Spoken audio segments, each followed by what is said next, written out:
My name is Emilian Santiago. I'm a junior, and I'm campaigning for SGA president. I'm Dan Salim. I'm a junior right now, and I'm campaigning for president of the SGA.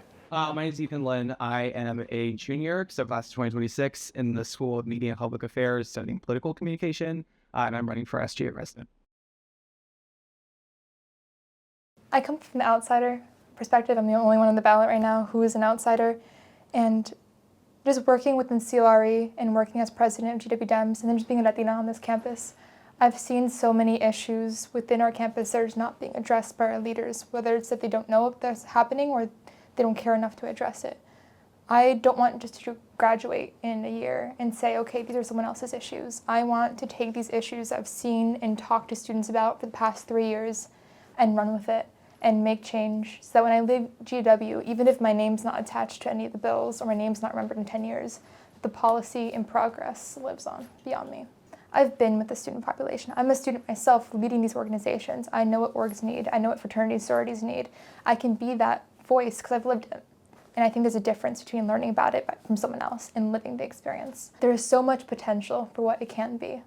And we can change it into something that improves students' lives and actually helps the student body and represents us. We just need to try. And touching a little bit more on your Hispanic heritage, why is that important to you? The question is like, why isn't it important to me? It makes up who I am entirely. The culture surrounded by the appreciation for others. Family is such a big thing within Latino cultures, and when I came to this campus, I brought this want to bring everyone in and just be friends with people, but this is such an isolationist campus, but it doesn't have to be that way. And as a Latino on this campus, we're not represented at all.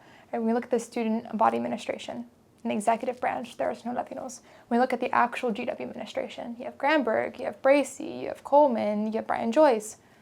There's no Latino representation. I want people to be able to, like, our issues are real, right? But they're not being solved, and they're not even being heard by people. I'm able to tell people or tell things like it is while also treating an issue with sympathy. I feel like oftentimes one point of view will be spoken about and people will get the wrong idea of things just because it's a race and the nature of races are competitive. But at the end of the day, we're all here to make GW better. So we've heard around like 100+ stories of people either loving their experience at GW or maybe not thinking something is the best and it could be better.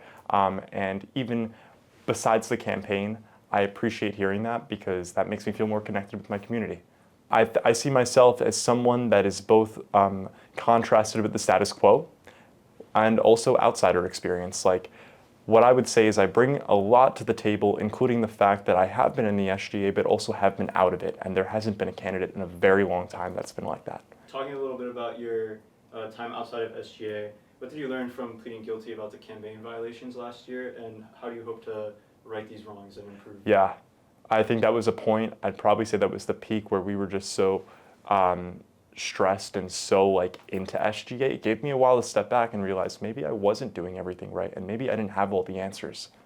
I mean, I think oftentimes people make the SGA the center of the universe. I've been at fault for that. I did that last year a lot, and being out of the SGA taught me that sometimes student government isn't everything, especially at a school with people who want to be the next president of the United States. I think that the SGA could do wonderful things. It would be a great facilitator, but it needs to step out of the spotlight and it needs to be more of a producer and let other orgs have that spotlight so they can grow. I want to be the SGA president because I feel like I've gotten a lot done over my term as vice president, but there's a lot more left to do, and there's a lot of things we've been working on that are not quite across the finish line. But I think I'm confident that becoming this role with a lot of momentum and would be able to get a lot of really good policies across the finish line. One of my biggest things is I'm the tour guide on campus, which I love. And then aside from that, very civically engaged with a lot of like political stuff. And I think we really are the ones that are kind of publicizing the university, and it's good sides, and also having to deal with what families know about its bad sides. And we get to really see firsthand what first years are concerned about, or incoming first years are concerned about when they're coming into GW. And I think I'm a really good listener. I really try and understand where everyone is coming from, no matter how they're approaching any sort of situation or what the situation is, but I've always tried and get a listening space for anyone to come and talk about issues. What was your least favorite part about campaigning, and how did you push through it? Yeah, I mean, it's very your name kind of goes out there a lot, and a lot of people like to say a lot of things. So you just have to kind of keep your head down and keep doing what you're doing and not care about anything anyone says.